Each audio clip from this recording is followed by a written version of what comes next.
네, 이제 두 번째 그 수업을 시작하겠습니다. 네, 이제 위험에 대해서 이제 이론 공부를 조금 해볼 건데요. 이제 위험에 대해서 먼저 짚고 넘어가겠습니다. 위험의 정의에 대해서 한번 공부를 해볼게요. 위험. 이제 우리 미래의 불확실성 때문에 위험이라는 것은 그 불확실성 때문에 이제 생기는 거죠. 그래서 불확실성 때문에 손실이 발생할 가능성 또는 실제 실현된 이익이 기대에 못 미치는 손실뿐만이 아니라 못 미치는 기대도 이제 그 위험인 거죠. 그래서 경우처럼 미래 불확실성으로 인해서 불리한 결과가 발생할 것으로 정의할 수 있다라고 되어 있습니다. 그러나 재무 이론에서는 미래의 불확실성으로 인한 불리한 결과뿐만 아니라 유리한 결과를 가져오는 경우도 위험으로 파악한다라고 했어요. 재무 이론에서는 미래의 불확실성으로 인해 이익 또는 그 순현금 흐름의 변동성을 위험으로 정의한다.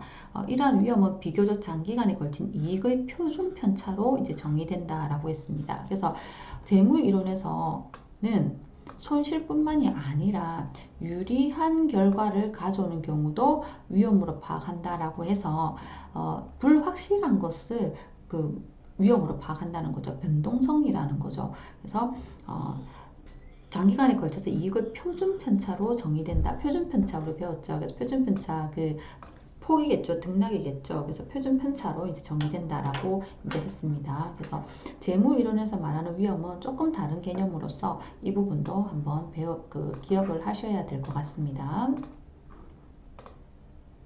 위험의 종류입니다. 금융기관 혹은 그 금융기관 특히 은행이 직면하는 위험에 대해서 위험은 시장 위험, 그리고 유동성 위험, 그리고 신용 위험 및 기타 위험으로 이렇게 네 가지로 구분을 한다라고 했습니다. 기억하겠습니다. 그래서 시장에 대한 위험, 유동성 위험, 신용 위험, 기타 위험으로 이제 크게 네 가지로 구분하며 또 시장 위험에는 금리 위험, 환위험, 가격 위험 이렇게 세 가지가 포함이 된다라고 했습니다. 그래서 시장 위험에 다시 금리 위험, 환위험, 가격 위험 세 가지가 시장 위험에 들어간다. 그래서 시장 위험은 포지션 위험이라고도 한다라고 했습니다. 그래서 금리 위험이라는 이런 금리 변동이라든지 환위험에 해당하는 환율 변동이라든지 주가 변동 같은 게 이제 가격 위험이겠죠. 이런 등과 같이 시장 가격의 변화로 인해서 금융기관이 직면하게 되는 위험을 말한다라고 했습니다. 그래서 금융의 위험의 종류에 대해서 반드시 기억을 하셔야 되고요. 여기에 표로 잠깐 보겠습니다. 그래서 위험의 종류에는 시장 위험, 유동성 위험, 신용 위험, 기타 위험 있다고 말씀드렸고요. 시장 위험에 우리는 금리 위험과 환위험과 가격 위험이 이제 포함된다라고 이제 말씀드렸습니다. 기타 위험 안에도 여러 가지가 있는데요. 한 번 정도 그냥 읽어보시면 될 것 같아요. 기타 위험에는 뭐 정치적 위험이라든지 기술적, 경영관리 위험, 법적 위험 이런 것들도 이제 그 기타 위험에 이런 것들 기타 위험에 이제 들어가겠습니다. 그래서 시장 위험과 기타 위험의 구분 하실 줄 아셔야 되겠죠. 다음 페이지 보겠습니다. 이제 위험 관리의 정의에 대해서 본다면 위험 관리의 이제 정의에서는 첫 번째 기업 가치의 창출을 위한 양질의 투자 의사 결정을 위해서 위험 관리를 해야 되겠습니다. 두 번째, 이런 투자를 가능토록 하는 내부 현금 흐름의 창출 능력이 되겠습니다. 세 번째, 금리, 환율, 주가 등 외부 요인의 불리한 움직임에 대해서 현금 흐름과 투자 능력이 제한받지 않도록 하는 능력이 되겠습니다. 그래서 위험 관리를 해야 되는데 관리란 무엇이냐면 기업 가치 창출을 위한 양질 투자 의사 결정도 위험 관리가 되겠고요. 그 다음에 내부 현금 흐름의 창출 능력도 위험 관리가 되겠고요. 그 다음에 금리, 환율, 주가 등 외부 요인의 불리한 움직임에 대해서 현금 흐름과 투자 능력이 제한받지 않도록 하는 능력도 위험관리의 이제 정의가 되겠습니다. 그래서 위험관리 정의 어떤 것을 위해서 위험관리를 하느냐라는 거 이제 내용이었고요. 이런 위험 관리의 이제 목표에 대해서 보겠습니다. 우리가 과도하게 수용할 수 없는 위험은 제거해야 되겠죠. 위험이 수용 가능한 수준이라면 그냥 수용해도 됩니다. 어느 정도의 위험은 가지고 가는 거죠. 근데 과도하게 수용을 할 수 없는 위험은 제거를 해야 되고요. 위험 자본에 대한 수익성을 극대화하거나 또는 지나치게 보수적으로 운영해서 위험이 적은 경우는 위험을 증대시킴으로써 위험 수익 프로파일을 최적화하는 것이다 라고 되어 있습니다. 그러니까 그 위험이 적은 것은 그러니까 너무 위험을 적게 하기 위해서 수익을 극도로 작게 가져갈 수는 없다라는 거죠. 예, 그러니까 수익성을 극대화시키기 위해서 수익성을 극대화시키기 위해서 지나치게 보수적으로 운영을 할 수는 없다라는 거예요. 그래서 위험이 조금 적다면 위험을 증대시킴으로써도 위험 수익이 적절하게 밸런스가 이루어지는 최적화시키는 게 위험의 목표라고 할 수 있습니다. 보시면 위험이 적은 경우는 위험을 증대시킨다는 거죠. 왜냐하면 수익을 가져가야 되니까요. 그래서 위험 수익 프로파일을 최적화시키는 것이지 위험 관리의 목표가 모든 위험을 제거하는 것이다 라고 하면 맞을까요? 틀린 거라는 거죠. 그래서 위험 관리의 목표가 모든 위험을 사전에 제거하는 것이다. 모든 위험을 제거하는 것이다. 이렇게 해서는 안 된다는 거죠. 그래서 이 부분도 중요하다라는 거 알고 계시면 좋을 것 같습니다. 그래서 위험 관리의 목표가 이제 연이어서 말씀드리면 기업의 궁극적인 주인은 주주입니다. 기업에서 우리가 이제 위험을 만약에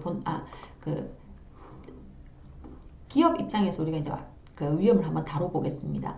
기업의 궁극적인 주인은 주주죠. 예, 그래서 기업이 주주의 이해관계에 따라서 경영되어야 합니다. 기업은 주인의 이익을 위해서 경영이 되어야겠죠.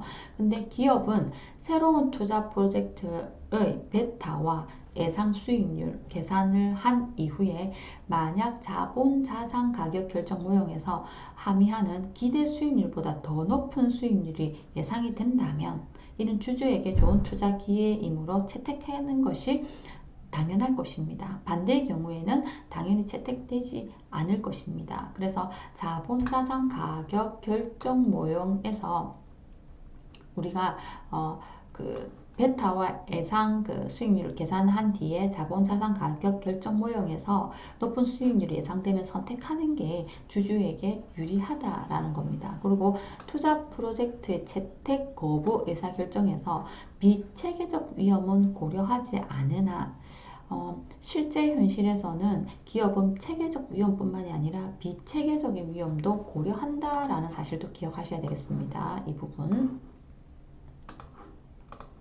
우리가 자본자산 가격 결정 모형에서는 사실 비체계적 위험은 고려하지 않습니다. 이론상은 그렇습니다. 근데 실제 현실에서는 기업은 체계적인 위험뿐만 아니라 비체계적인 위험도 함께 고려한다라는 거죠.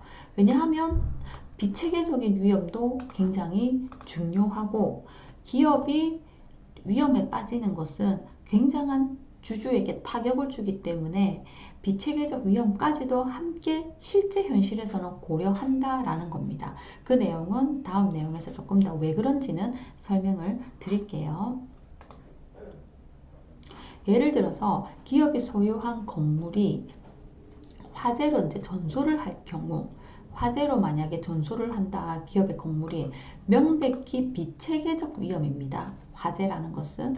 그래서 해당 기업의 주주들이 분산 투자를 통해서 없앨 수 있음에도 불구하고 대부분의 기업들은 화재에 대비한 보험을 드는 것이 매우 흔한 일이다라고 해서 비체계적인 위험인 건물의 화재라는 부분을 없애고 싶다는 거죠. 주주들은. 그래서 화재 보험을 넣는다는 겁니다. 대부분의 기업들은 높은 위험을 감수하는 것을 피하려고 합니다. 때로는 환율 변동, 이자율 변동, 상품 가격 변동 등에 대해서도 노출을 했지. 그러니까 노출을 노출의 위험을 피하고자 노력한다라고 해서 환율 변동, 이자율 변동, 상품 가격 변동 등에 대해서도 그들은 위험을 없애려고 이제 노력을 한다라는 내용이고요. 그래서 우리는 체계적 위험과 비체계적 위험에 대해서 다시 한번 더 공부하고 넘어가겠습니다. 우리 이번 수업뿐만이 아니라 다른 수업을 통해서도 여러 번 들었겠죠. 체계적 위험, 비체계적 위험. 근데 이 부분은 굉장히 중요해서 한번 더 체크할게요. 체계적 위험이란 주식의 위험을 크게 분산 가능한 위험과 분산 불가능한 위험으로 분류할 때 분산 투자를 통해서 제거할 수 없는 위험을 말합니다. 분산 투자를 아무리 우리가 해도 안 없어지는 위험이라는 거죠. 그래서 체계적 위험은 시장 전체의 변동 위험으로서 이에 영향을 미치는 요인은 경기 변동, 인플레이션, 경상수지, 사회 정치적 환경 등의 거시적 변수율이다라고 되어 있습니다. 일반적으로 분산 투자가 가능한 상황 하에서 비체계적 위험보다는 체계적 위험을 투자 의사의 결정 변수로 고려하게 된다라고 이제 나와 있는데요.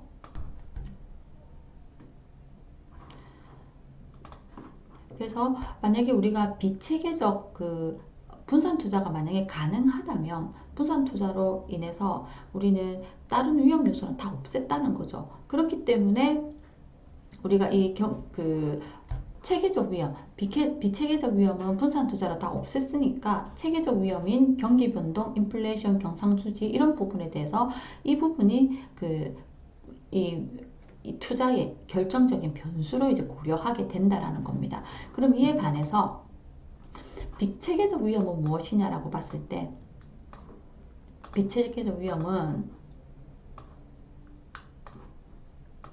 비체계적 위험은 경영진의 변동, 파업, 법정 소송 또는 새로운 해외 진출 계획 등과 같은 어떤 이 기업만이 가지는 사건입니다. 이 기업 안에 기업만이 가지는 사건, 상황의 변동 등에서 발생하는 위험입니다.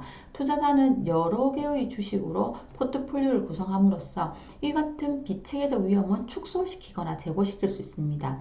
즉, 한 주식으로부터 불리한 상황을 다른 주식으로부터 유리한 상황으로 상쇄시킬 수 있다는 겁니다. 여러 개의 주식을 사서 서로 상관관계가 낮은 여러 개 주식을 산다면 상쇄시킬 수 있겠죠. 분산 투자를 통해서. 대부분의 투자자들 역시 그들이 투자하는 기업의 총 위험에 신경을 씁니다. 총 위험은 체계적 위험과 비체계적 위험을 모든 것을 말하는 겁니다. 그들은 위험을 적절하게 잘 관리하여 감수하는 총위험, 그러니까 체계적 위험과 비체계적 위험의 합이 잘 제어되는 기업을 선호합니다.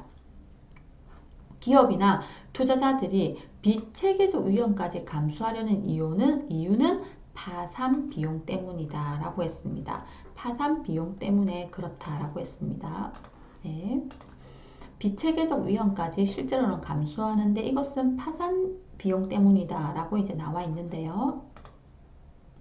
파산 비용이 뭔지 이제 보겠습니다. 파산 비용이란 완전 시장에서 기업이 파산을 하게 되면 기업의 유무형 자산들은 시장의 공정 가격에 따라 즉각적으로 처분이 될 겁니다.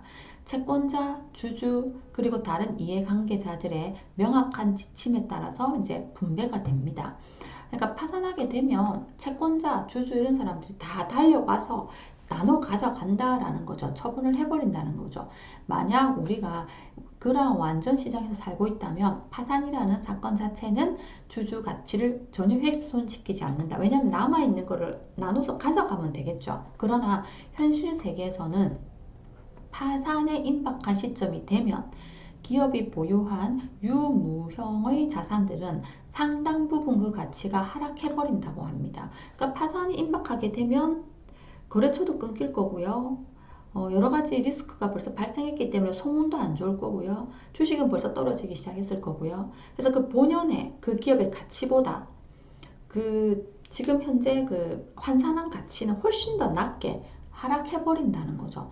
게다가 파산 과정을 통해서 이러한 자산들의 가치는 필연적으로 더욱 하락하게 된다는 거죠. 그걸 파산 비용이라고 하는 겁니다. 예를 든다면 비슷한 어떤 예를 든다면 만약에 우리가 이제 컴퓨터를 하나 샀어요. 컴퓨터를 하나 샀는데 컴퓨터를 100만 원 주고 샀는데 이제 한 달 사용했습니다. 한 달 사용했는데 감가상각으로 했을 때 이 가치는 뭐 95만 원, 90만 원 정도인데 제가 망한 거예요. 망해서 망한 소문이 다 났어요. 시장에 누가 망했다는 소문이 다 났고 그 사람이 내놓은 컴퓨터를 그게 가치가 95만 원이라고 해서 95만 원에 사가지 않는다는 거예요. 그냥 반값 50만 원, 30만 원에 사가겠다는 거죠. 그만큼 가치를 낮게 본다. 그래서 그게 파산 비용이라고 이제 한다는 겁니다. 파산 비용의 속성은 무엇일까요? 일단 파산이 선언되면 소비자나 공급자는 해당 기업과 더 이상 사업을 영위하기를 꺼리게 될 거고요.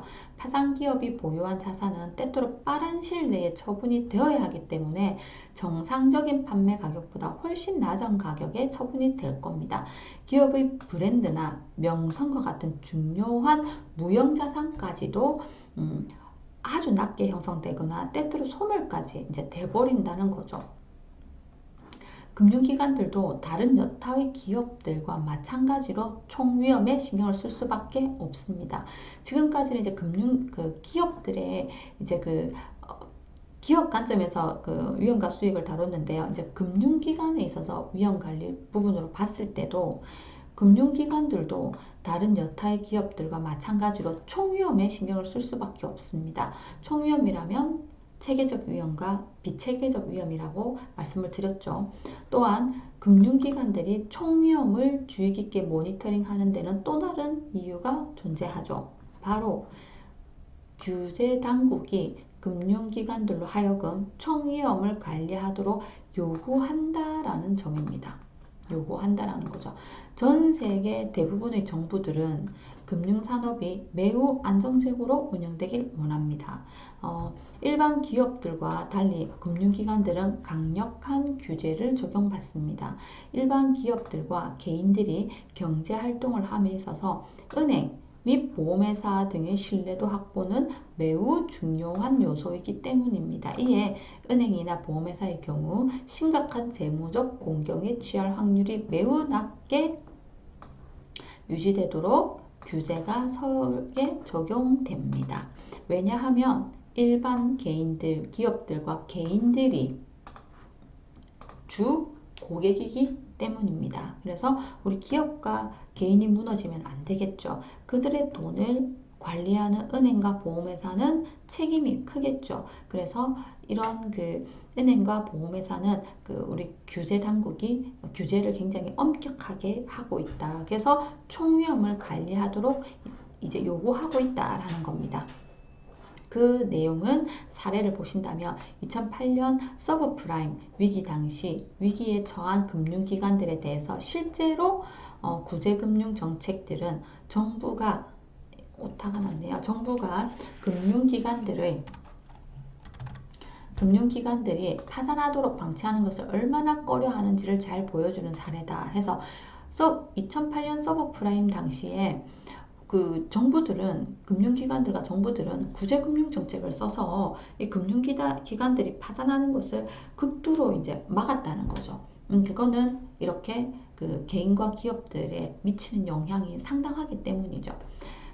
대부분의 파산이 대규모 손실의 발생으로부터 기인한다는 점은 물론입니다. 이에 규제 당국은 금융기관이 아주 예외적인 경우를 제외하면 대부분의 경우에 손실을 잘 흡수할 수 있도록 충분히 자기 자본을 보유하도록 유도합니다. 그래서 2008년 서브프라임 이후에 이런 규제가 더 강화가 됐죠. 충분한 자기 자본을 유도하도록 더욱더 유도하고 있습니다. 그래서 금융기관의 위험 관리를 위해서는 자기 자본의 보유도 굉장히 중요하고 거기에 대한 룰이 많죠. 예를 들어 특정 금융기관이 0.1% 확률로 연간 20억 달러 이상의 손실을 입을 수 있다고 가정해 보겠습니다. 이 경우 규제당국은 아마도 은행으로 하여금 20달러의 자기 자본을 보유하도록 요구할지도 모릅니다. 은행은 손실이 발생하더라도 99.9%의 확률로 자기 자본을 통해서 이러한 손실을 흡수할 수 있도록 하는 효과를 가져옵니다. 여기서 다시 한번 강조하지만 규제 당국이 관심을 가지는 위험 또한 체계적 위험이 아닌 총위험이라는 점입니다. 즉 규제 당국의 목적은 금융기관이 파산이 발생하지 않도록 유도하는 것이다 라고 해서 실제 현실에서 기업도 금융기관도 관리하는 위험은 총위험이라는 거 다시 한번 강조하고 있습니다. 이제 위험관리와 이제 수익성에 대해서 말씀을 드리겠습니다. 위험과 수익은 이제 상반관계인데요. 보시면 미래 상황의 발생에 대해서 무지의 정도가 크면 클수록 위험의 크기가 증가할수록 무지의 정도가 크면 클수록 위험의 크기가 증가할수록 일반적으로 그에 대한 보상, 수익은 요구도 증가합니다. 당연히 불확실성이 클수록 위험의 크기가 클수록 수익에 대한 요구도 이제 증가하겠죠. 예, 그래서 위험하의 모든 의사결정에 적용이 되는데 이를 위험과 수익의 이제 상반관계라고 할 수 있습니다. 위험과 수익의 상반관계를 이제 설명하는 그래프를 하나 이제 보도록 하겠습니다. 우리는 이제 투자처가 있는데요. A라는 투자처, B라는 투자처, 이제 C라는 투자처가 있습니다. 이 세 개를 두고 우리가 이제 한번 다음 설명을 보도록 하겠습니다. 이 그림을 보면서 제가 다음 글을 읽어 드릴게요. 한번 그림을 보면서 들어보세요. 이제 그림에서 보면 A 포지션은 가장 낮은 위험을 가지고 있습니다. A 포지션은 가장 낮은 위험, 2보다는 1이라는 가장 낮은 위험을 갖고 있고요.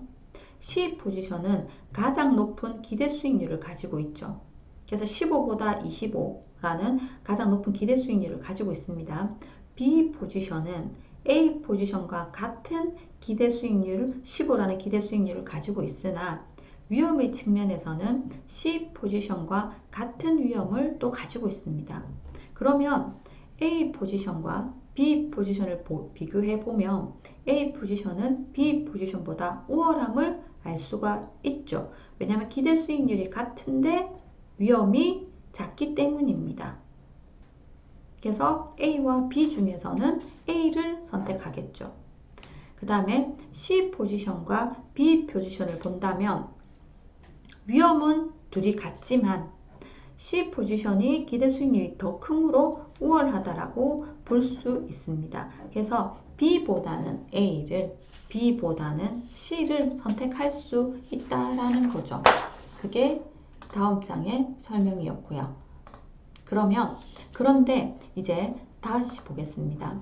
A 포지션과 C 포지션의 경우는 어떤 것이 더 낫다고 할 수 있을까요? A와 C 같은 경우에는.